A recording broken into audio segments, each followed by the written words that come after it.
Every 90 seconds, someone is reported missing. Many return to their families. For others, something has gone seriously wrong. A pregnant mum of 3 goes missing in Kent.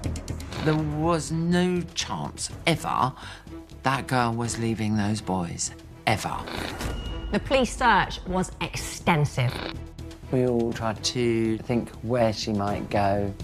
It triggers a search of land and sea. There's water searches, we'll use underwater submersible vehicles. What happens in the police investigation that follows? Scientists managed to recover a smear of blood. What happens to the family at its heart? It was a really scary, tough time.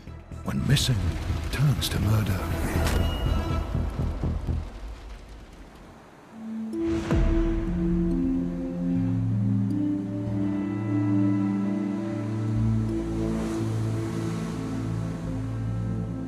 Debbie Griggs was my cousin. She was a really warm person, really warm, really caring, but she wouldn't think twice about the fun element. It would always be there. You could just laugh and giggle, do stupid stuff. Very easy to get along with and very approachable. And I don't think I've ever heard her have a cross word with anybody. She was a great mum, a great mum. I think she was put on this earth to be a mum, to be honest. Debbie was my mum's best friend, and she looked after me a lot when I was growing up. She picked me up from school, my first school that I went to, almost every day, and me and her eldest son were joint at the hip, basically. We had a lot of kids' parties, so when her children would have birthdays, we'd be around her house and we'd have parties in the garden. I just remember her always scooping me up for a cuddle.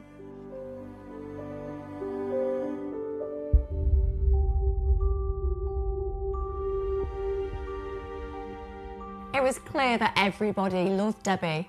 People would go to her with their problems because she had a way about her that could just make things better. That might be physically making things better or just giving somebody a hug that made it feel better. 34-year-old Debbie Griggs trained as a nurse and worked in care homes until she has the first of 3 children. They're fathered by the man she married in 1990, Andrew Griggs. He's a local fisherman who sells his catch from his popular freezer store on the high street. It was in the busiest place in town, and nearly everybody used to use it, to be honest, and often go in for fresh fish and shellfish. And he was very often in there. Andrew Griggs was a very quiet man, and his family, they also lived in Deal as well. He was usually busy because he was either working in the shop or he was out fishing on his boat. Debbie and Andrew's relationship, it was pretty quick. It was very intense. Her mum and dad liked him, and they'd also met his parents, and his parents were respected in Deal, so it did seem that he was very suitable.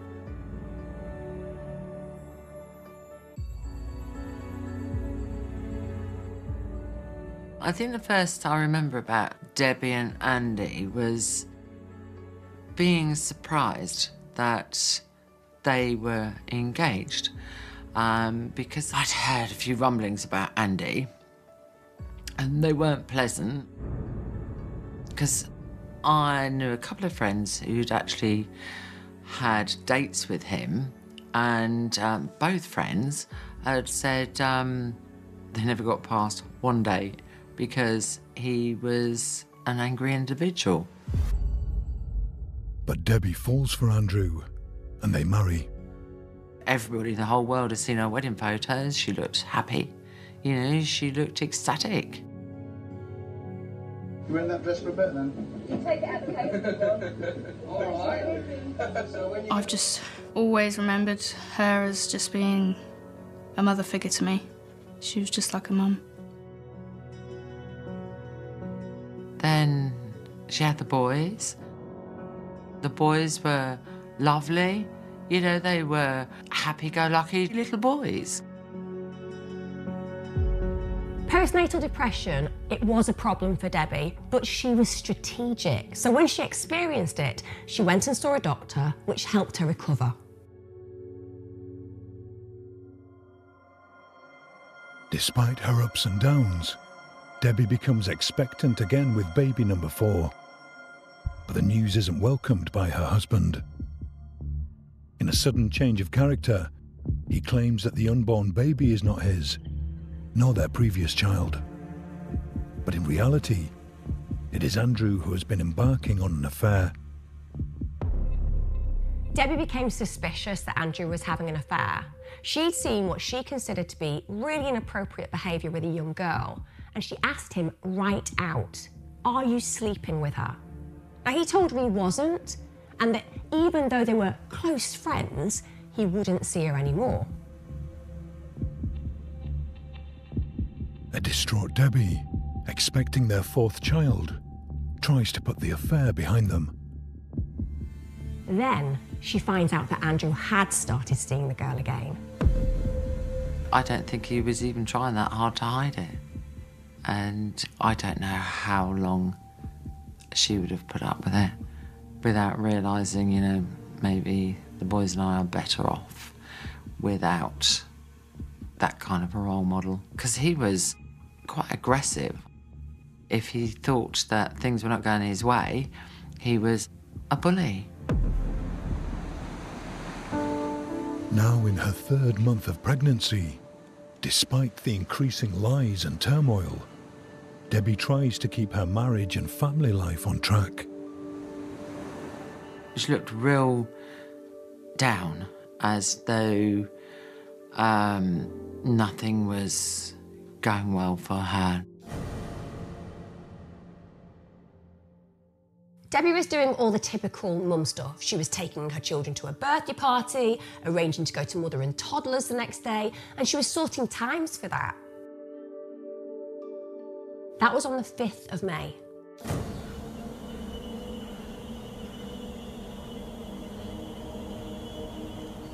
I just remember my mum, she called me. She said, "I've just had Auntie Pat on the phone." She said, "I don't believe what I'm hearing." And Mum was crying, actually. And she said, "Debbie's disappeared."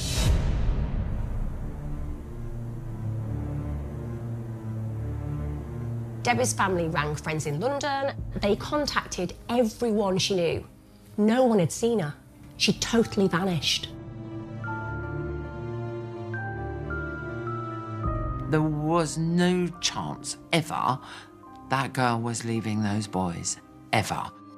If Debbie wanted to leave, those boys would be in the back of the car. But Debbie can't be traced. More worrying is that her important medication has been left behind. Debbie was an asthmatic. She'd left her inhaler behind. And the fact that she was pregnant, that made it even worse, because without her inhaler, her breathing would be really difficult. The family wants Debbie reported missing as a matter of urgency and press her husband to act. Debbie's family asked Andrew if he'd rang the police. He hadn't. Eventually he does. Debbie Griggs's disappearance is logged by police. Good evening, Police South East Kent. How can I help? Yeah, I'd like to report a missing person. And how old is the missing person? Yeah, 34 or 35. And how long has she been missing for? Since early this morning, late last night. Late last night? Yeah. I come home from work and, you know, got sort of lots of verbal abuse. Has there been any domestic problems? Yes. Given Debbie is pregnant, police class her as a vulnerable missing person. Finding her, for her own welfare, is a priority. You've got a mother with 3 young children who just, quite frankly, disappeared. So it's taken really seriously. A number of inquiries were conducted initially, and then such was the concern, it was then handed over to the Major Crime Investigation Team shortly afterwards.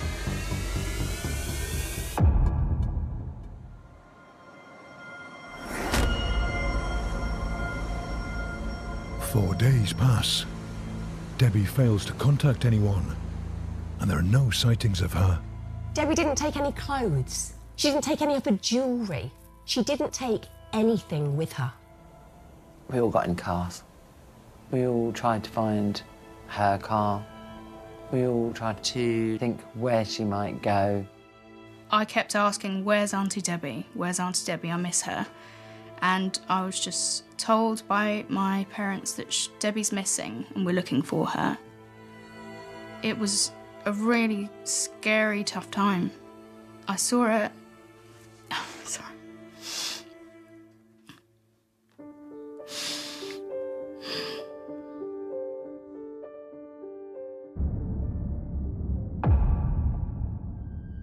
With many people involved in the search, Debbie's family car is found abandoned a few miles from home. The police go and get the car, they tow it away, and then they forensically examine it. But this discovery presents more questions than answers. They did find specks of blood in the boot of the car, and the carpet had been removed. Other than that, the car was forensically clean. There was no fingerprints, no jammy fingers, no crisp packets, no sign that the kids had ever even been in that car. Nothing. So where were all the fingerprints? Debbie had children. There should have been loads of mucky fingerprints all over the place, but nothing. I mean, why on earth would a young mum's car be forensically clean inside?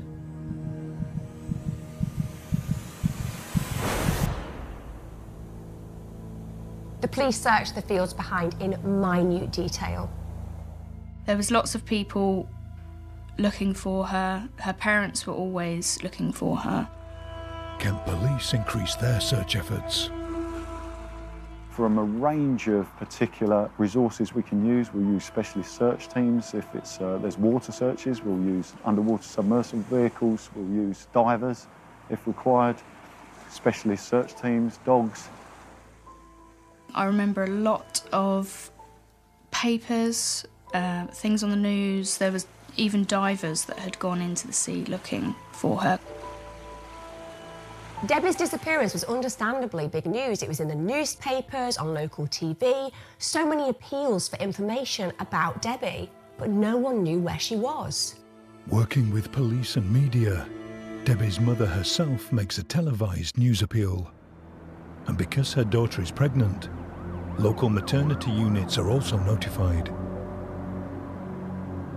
Now, Debbie had tricky pregnancies, especially towards the end where the baby was bigger and where her asthma was affected and became worse. It would be really difficult to have the baby without medical help. So all the hospitals were put on alert to look out for her. With days running into weeks, the continued appeals and word of mouth bring new witness statements to police. Now, the neighbour who lives directly across from Debbie's driveway, she gets up in the middle of the night to make herself a cup of tea, and she sees Debbie's car coming off the driveway and immediately thinks, that's strange, that's unusual. And also, because she was pregnant, she really hoped that everything was okay. The next day, she asks Andrew, and he says, she's left me. She's gone to stay with a friend. Questions start to be raised relating to Andrew Griggs' story. He dropped the boys off at Auntie Pat's with a changing bag for the little one, and in the bottom of the changing bag was Debbie's purse and her house and car keys. And bear in mind that the car was missing. How was it driven if the keys were in the bottom of that bag? Clearly, Debbie's family were absolutely confused by the facts here, with the car being found and with the blood in the boot. Andrew's explanation was that Debbie kept the buggy in there and she'd caught her finger when she was closing it up, and that was the reason for the blood. He was arrested pretty early on. I mean, you don't make arrests in a missing person case. The police were understandably suspicious straight away because he was coming up with different stories. She left at 10 o'clock at night, she left at 11 o'clock at night, she left at 2 o'clock in the morning. He was changing things all the time. This intriguing turn of events confirms what some of Debbie's family have been suspecting, but can't prove. I think from the outset, when Debbie disappeared, her family and her friends knew the worst had happened, but they still had to find her. Everyone felt the same. No one believed that she left. From the very beginning, we knew he had done this. There was a collective thought about the kind of person that he was. Many people close to Debbie know of the issues and strain on the relationship she has with her husband. They share this and other concerns with detectives.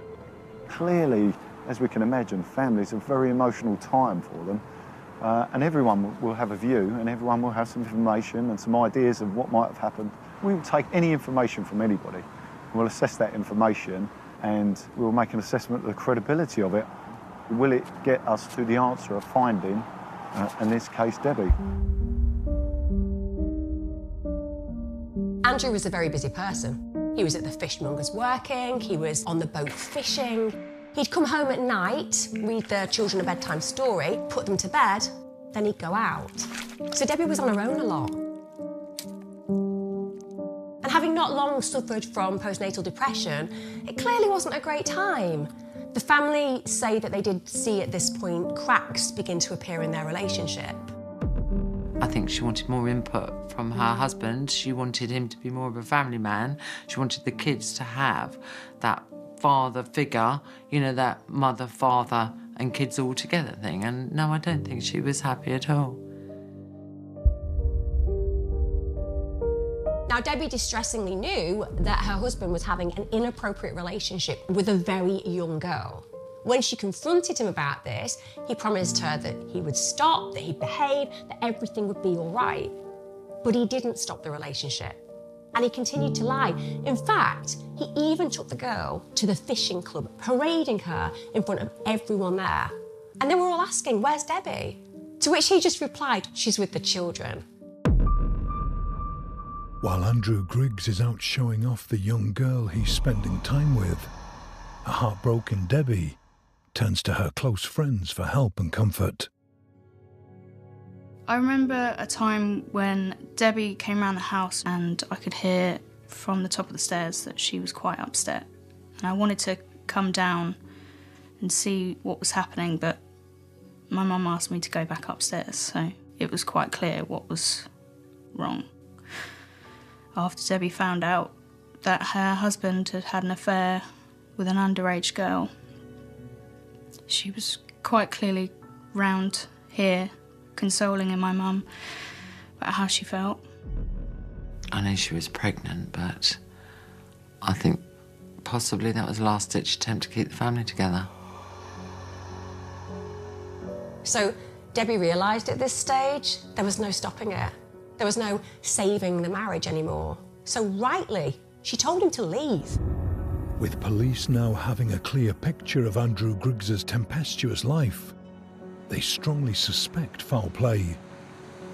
With no proof of Debbie's whereabouts, they still decide to approach the Crown Prosecution Service. Cold case murders are always very difficult. They're even more difficult when there's no body. For Debbie's family, they're now hoping there's enough evidence to start proceedings against Andrew Griggs. They are desperate to find her, and they are convinced he's responsible for her death. Somebody who didn't come forward at the time, but a little later, said that they saw his boat go past the end of Deal Pier at 4 in the morning.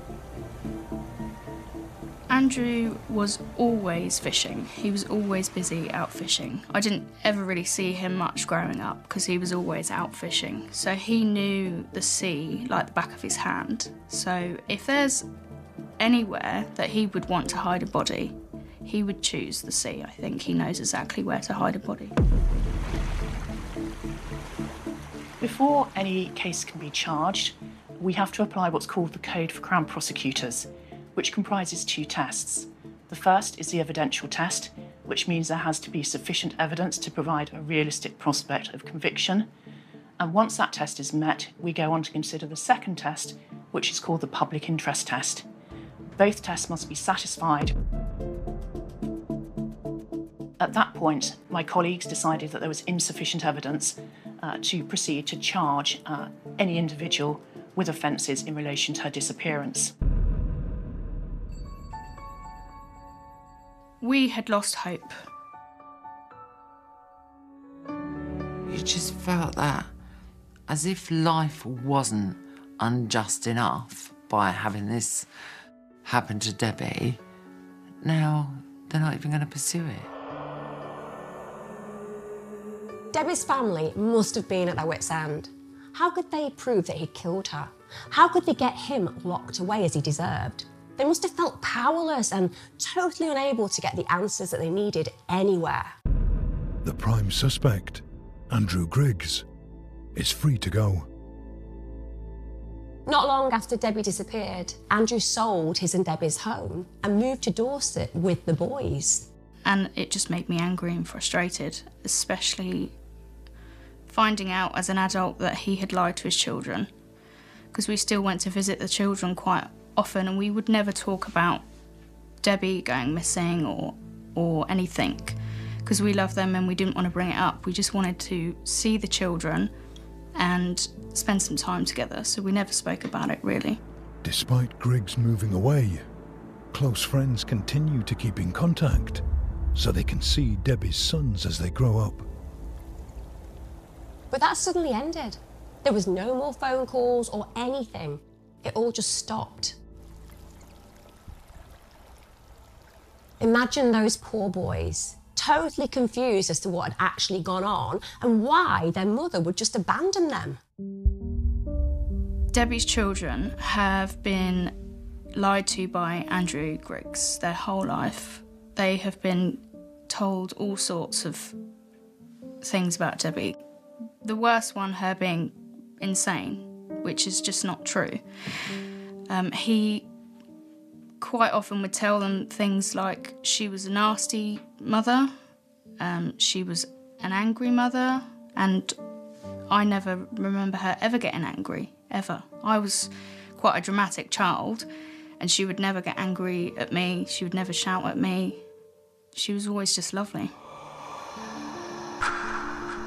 With the family torn in two, those who stood by Debbie are left in limbo.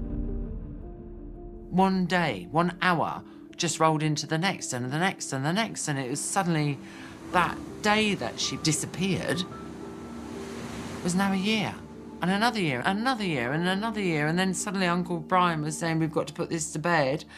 We're going to have a memorial, and we had a memorial service for her in a church with an order of service and everything. Debbie's body still hasn't been found. Her family and friends continue searching for the truth. Every time the Kent police issued lists of missing people in Kent, we'd email them, where's Debbie? Why is she not on the list? And they would add her to the list because they felt she was definitely murdered as opposed to missing.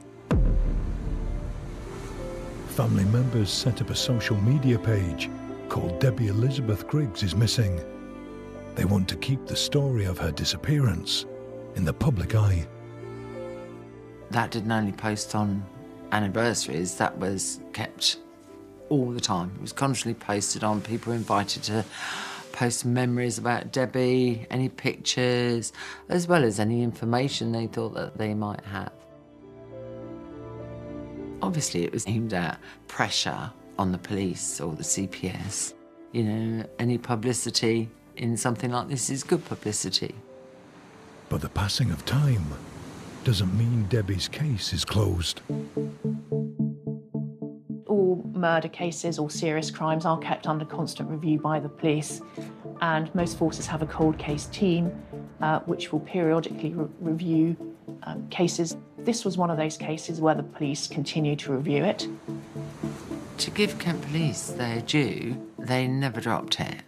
It may not have been completely active all of the time. They knew the score. They knew who did it. A number of opportunities to find Debbie's body were explored right from 1999. There were a number of searches conducted in and around Debbie's property at the time. They were actually reviewed and revisited back in 2002, 2003 and in 2008 as well, using specialist dogs and ground-penetrating radar. But there are other techniques of solving cases. As part of the ongoing investigations the police carried out in the intervening period, they sought to establish what is often referred to as proof of life. And they were able to show that Debbie Griggs in the intervening period had not accessed any bank accounts, had not registered with the Department of Work and Pensions. At the time she disappeared, she was 4.5 months pregnant. There was no record of her engaging with any medical services or any registration of her baby's birth. And that really led to the conclusion that by that stage, she was dead. It's now official. Debbie Griggs is dead, not missing. The new murder investigation team pours through all the evidence that points to Andrew Griggs as her killer. Andrew Griggs was a master of deception. For example, he claimed that Debbie was suffering from depression. So your main concern is her depression, I take? Yeah, she is pregnant as well. She's been under the doctor for depression for a while. Any medication? She was on medication. We were able to discount that quite easily by going to her doctor, who told us no, she wasn't receiving any medication, and no, she wasn't suffering from depression. Debbie's car was recovered about 1.5 miles away from the family home, in an area which Andrew knew quite well from his deliveries. When the car was examined, the boot lining and boot tray were missing. Inquiries were made of the former owners of that vehicle, who confirmed that when it was sold, the boot carpet and the boot lining were there.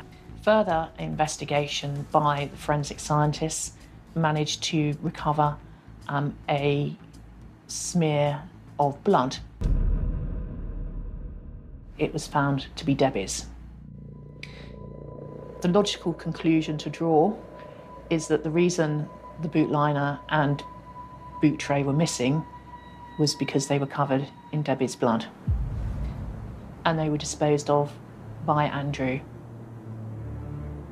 It was really a jigsaw puzzle, and that picture starts to build. So, for example, a neighbour who saw the car reversing off the drive at 2 a.m. on its own, of course, doesn't point to Andrew being the murderer. But that put together with the fact that the bank account was changed from joint names into his sole name days before the murder. The fact that she went off and her car keys were in fact in the nappy bag elsewhere, that she went off without her bank cards. All of those little bits on their own are not enough to prove a case. But when you bring them all together and you bring in the lies that Andrew told, not just in interview, but to the friends and family, you get this picture. And in the end, having gone backwards and forwards to the police, asking for little extra bits of detail here and there, we were able to complete that jigsaw puzzle. Along with the fresh review, a handwritten note from the past is found by the new owners who bought Andrew Griggs's fish shop. We were very lucky to come across quite an important piece of evidence. When Andrew Griggs sold his business, a letter was found in the office. That letter was from the young girl, and it was extraordinarily explicit and implicit of what she wanted to do to him the next time they saw each other. It was from the underage girl Andrew Griggs, years before, had started an affair with, which he had utterly denied at the time. The letter was given to the police. There had been some doubt cast by Andrew as to whether in fact he had been having an affair, as alleged. But the letter was, for want of a better word, a love letter in quite explicit terms. And that letter proved that that affair had been going on prior to the separation, throughout the separation, and, most importantly, at the time of the disappearance of his wife.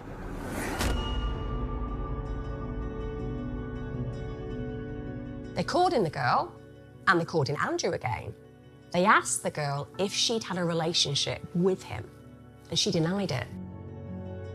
So the police showed her the letter, and then suddenly she just let it all go, and everything came out. The fact that she'd only been 13 when this started.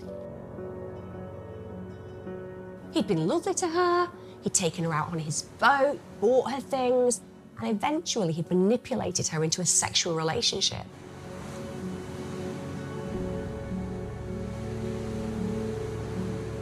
He'd known exactly what he was doing. He was grooming her for sex. Andrew thought that he had got away with it. He'd moved down to Dorset, he'd established a new relationship, now the father to 6 children. He never thought the police would come knocking on his door, and it's fair to say that he wasn't expecting them. I just remember my mum screaming on the phone, "Oh my God, they've arrested him, they've arrested him." And just at that stage, you've got to remember how many years on this was. You can imagine all the family are calling each other with the news they had wanted for years. Andrew's been arrested. Imagine then the surprise. It's now March 2019, and as opposed to it taking ages to get to court, it's all happening in October. It must have been an absolute whirlwind of emotions for the entire family. We had lost hope, because so many years had gone by that there was ever going to be a trial one day. And when we found out that he was arrested and there was going to be a trial, it just felt amazing, because we just knew this is it now. Finally.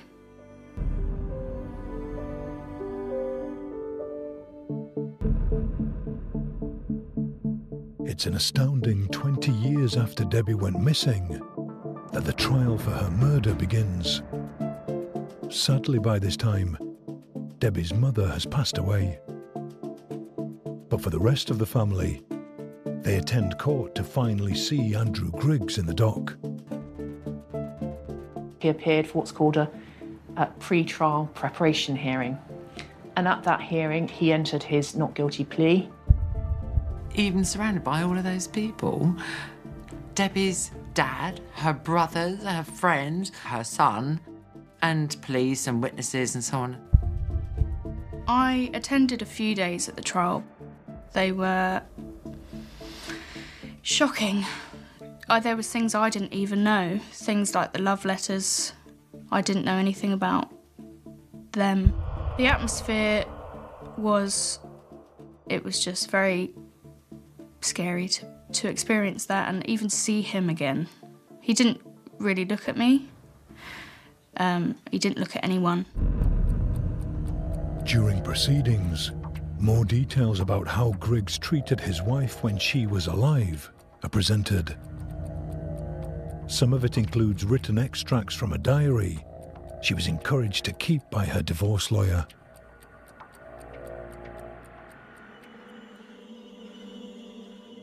They read that he was following her. Andrew followed me to Helen's today. Andrew followed me to the shop. I went to the park where the children went to a birthday party. Debbie's family didn't know at the time, but she was obviously made to feel really controlled, really oppressed. She wasn't allowed to do the things that she wanted in a relationship, and he starts following her about to make absolutely certain that he knows exactly where she's going.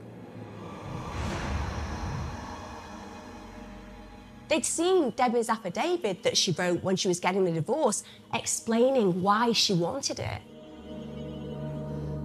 He said to one of his friends, "I don't see why that bitch should get everything."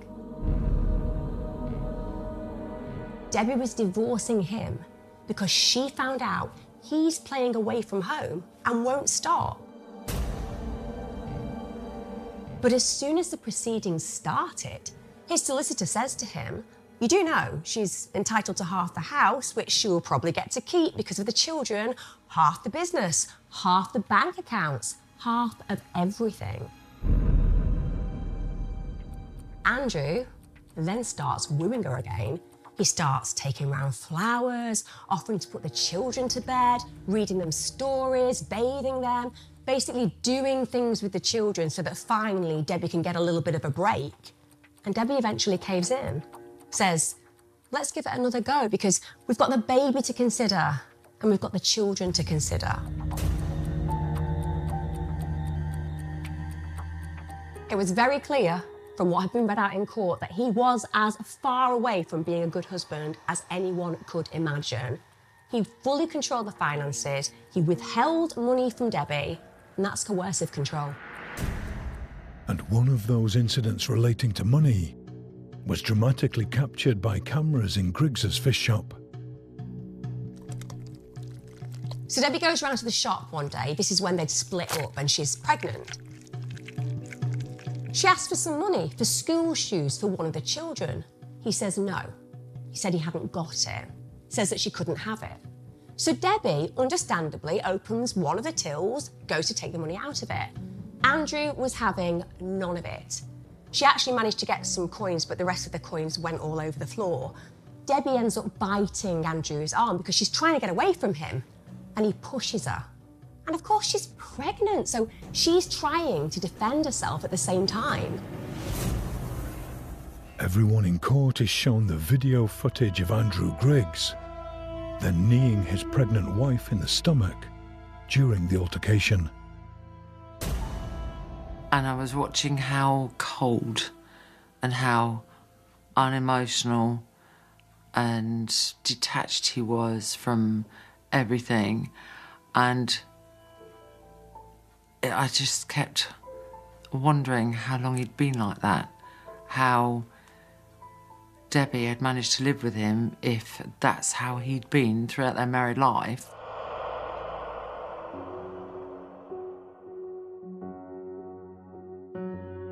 The end of the court case came. They'd summed everything up. The jury now had to go away and come back with a verdict.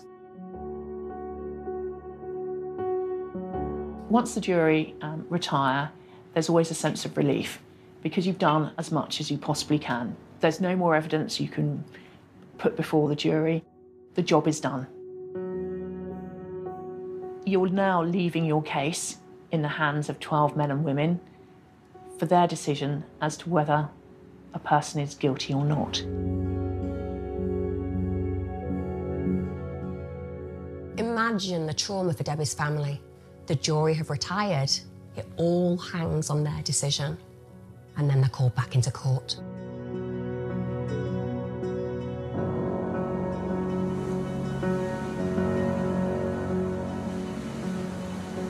The jury finds Andrew Griggs guilty. I can only imagine how Debbie's family felt. Finally, a guilty verdict. When the judge came to pass sentence, he had read to him by the prosecution barrister a victim personal statement from Debbie's dad describing the devastating loss of their daughter and what was also the loss of the 3 grandchildren and the loss of a possible 4th grandchild, and the fact that they had lived with not knowing, and in fact still not knowing, what happened to their daughter for 20 years. And that was a very moving statement because her father also referenced the fact that her mother, Pat, never got to know that Andrew Griggs had been charged with her daughter's murder. However, the judge was quite clear that, in his view, this was a premeditated murder and that it was motivated by a desire to get out of the marriage, to bring that marriage to an end and financial motivation in terms of gaining control of the business and not wanting to give Debbie anything. He had deceived the 3 sons, that he had brought up 3 young boys to believe their mother had disappeared. She'd been murdered by the very man that was bringing up her 3 sons. And the fact that this was a case where the body had never been recovered and its whereabouts are unknown. In reaching his sentencing decision, he took all of those factors into account and sentenced him to a period of 20 years in custody. And then given a life sentence, there was nothing. He wasn't angry, he wasn't sad, he wasn't remorseful, there was nothing. He had a wet fish shop, he went fishing, and there he was, that cold, dead fish eye. That was him. But Debbie's murder is not the only crime that's discussed in court. So Andrew Griggs wasn't prosecuted for underage sex when he was convicted. The issue being there is, under the legislation that was available at the time, he had to be prosecuted within 12 months of the commission of that offence. However, because the actual report or discovery of those offences came after 12 months, he wasn't available to be prosecuted for those offences. And the judge actually made comment of that particular issue in their summing up in his ultimate conviction.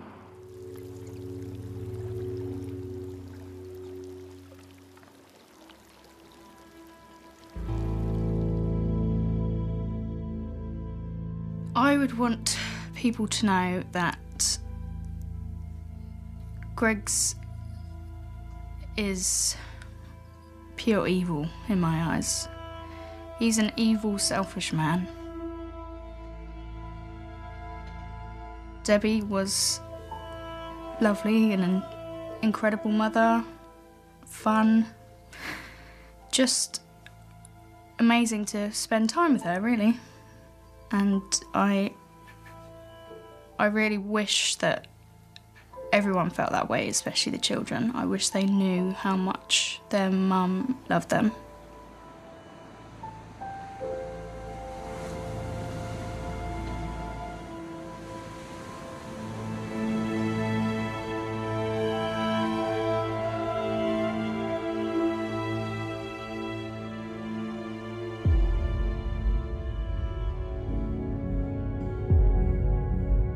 Then, 23 years after Debbie disappeared, and 3 years after Griggs is convicted of her murder, there's unexpected news. We received information from Dorset Police recently, who received information, and acting on that information in relation to the murder of Debbie Griggs back in 1999, her body was still outstanding. As a result of that information, we worked together with Dorset Police and recovered the body of Debbie Griggs from a garden down in Dorset. It's a bit of a revelation for people to come to terms with the fact we have actually recovered her body and it wasn't out at sea. It really puts some sort of closure on it for the family, and it just gives them the opportunity to say their final goodbyes and knowing that Debbie can really rest in peace through all those years of uncertainty.